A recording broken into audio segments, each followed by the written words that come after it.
We have to change from doubter to believer. Good afternoon, everyone. Good evening, sorry, and welcome to DTBTV. This is just a short video, really. I'd just like to talk about the situation at the moment regarding Divock Origi. Now, on this group, Doubters to Believers, I always like to be different from all the other groups on social media.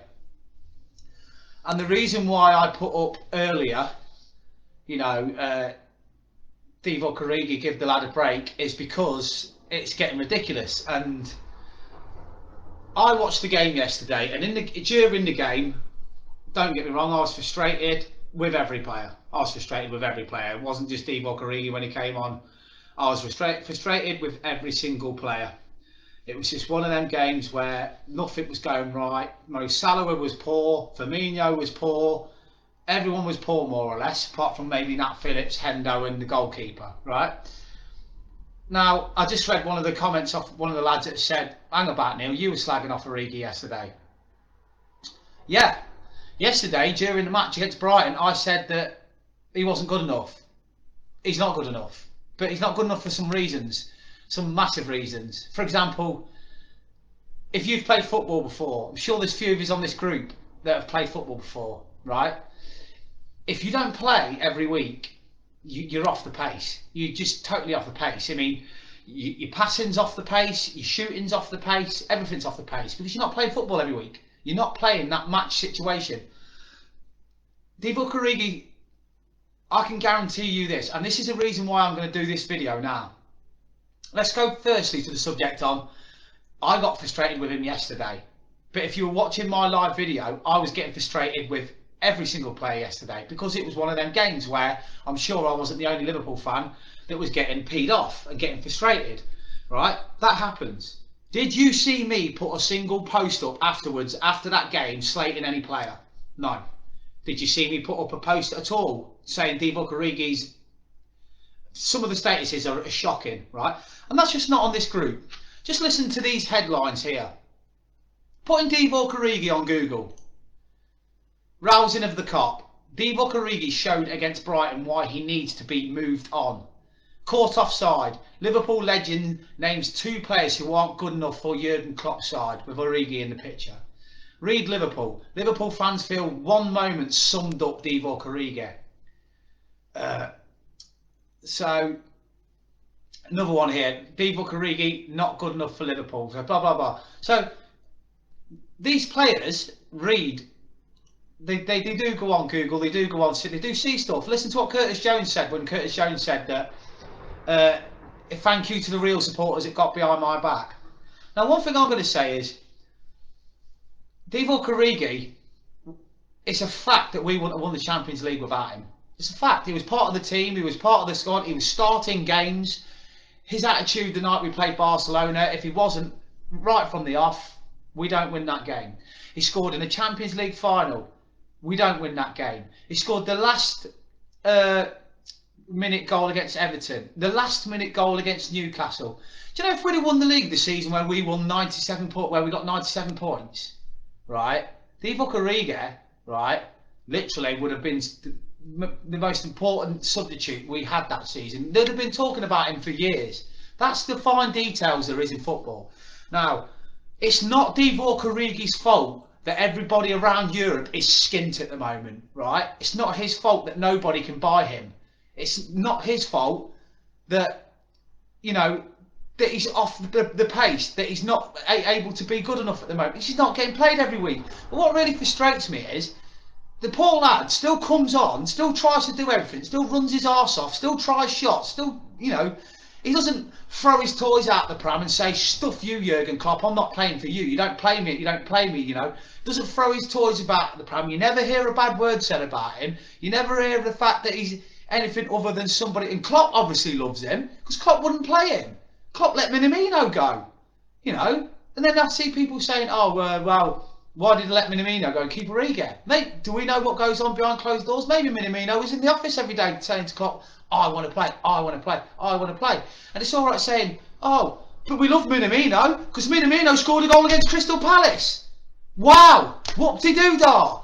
Divock Origi was instrumental in winning us the Champions League, was instrumental in beating the Evertonians, was instrumental in how many games? I was at Dortmund when we won 4-3. It was him that started the comeback that night, right? And that's what and we're also, oh, but Minamino's new, he's going to be brilliant. Minamino. It just does me head in. Divock Origi has done more for this football club than bloody Takanuri Minamino. So, the choice is, I've watched Minamino come on how many times this season and he's done nothing. But yeah, he doesn't get slated. It's just disgusting. And I look at it like this. I am not saying Divock Origi is good enough to play for Liverpool, because at the moment it's clear to see he's not. But what I don't think is right is that people forget that what he's done for this club, he should be treated with more respect. That's what bothers me. You're all talking about him in some years. I've read the comments, I've just got in now. You're talking about him like he's a piece of shit. And it's disgraceful. And I said it this morning to somebody, I said it's criminal the way Divock Origi's getting treated. You tell me if in the heat of the moment when you're watching a match, you don't say things you regret. Oh, fucking hell, Sally, you shit. That's just being a supporter. But when you let yourself calm down, like I did last night, what did I put on the group straight away? I said, gutted, but I've been a Liverpool fan for 30 years and I can take a defeat. The problem is some people can't. They can't take a defeat. So they witch hunt Divock Origi. Was he listen, if we played well, we wouldn't have needed Divock Origi. He would have been left on the bench. So don't blame him for us being desperate. Our front three are playing every week, apart from Mane, obviously, because he's injured, because they're the best. So the best need to do the business, so that Divock Origi at this moment in time can be sold in the summer, and then that's it. But the guy's played about 45 minutes football probably in the last 3-4 weeks. And you expect him to come on and bang hat tricks, right? That's what bothers me. And the fact is I actually, you know what? I read some of the comments. Oh wow, he's done this, he's done that. He's done more than Taki Minamino, and he's done more than Shaqiri at Liverpool. Fact. That isn't me talking shit. That's a fact, right? So he deserves more respect. And also, he's wearing this. And whilst he wears this, you don't treat him like an absolute monster. And that's what's pissing me off. And it isn't you I'm talking to, it's the people all over social media. And Twitter's gone mad again. People are saying FSG didn't back Klopp again, and they're all coming out the woodwork again. And then you've got all the flipping Klopp doesn't know. I mean, I told you I listened to TalkSport, right? So I was listening to TalkSport on the way back, and you got that absolute dick Adrian Durham after Kunde, who was on earlier, and guess what they've said? Oh, wow, 2 weeks he said nothing. Didn't say anything after we beat Tottenham, didn't say anything after we beat West Ham, they said nothing.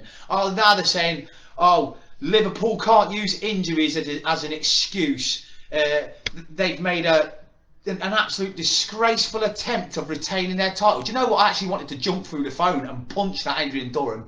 He's an absolute tool. Do you know what? My DTBTV has more educated football knowledge than that guy could wrap round his pinky finger, because he's an absolute tool. And do you know what? And these people get paid to talk about football, and that's what bothers me. And what I don't understand, and I'll never understand it, is he isn't a new signing we've paid £50 million for, and he's been a shocker. Like the Aquilani's we've had, like the Andy Carrolls we've had.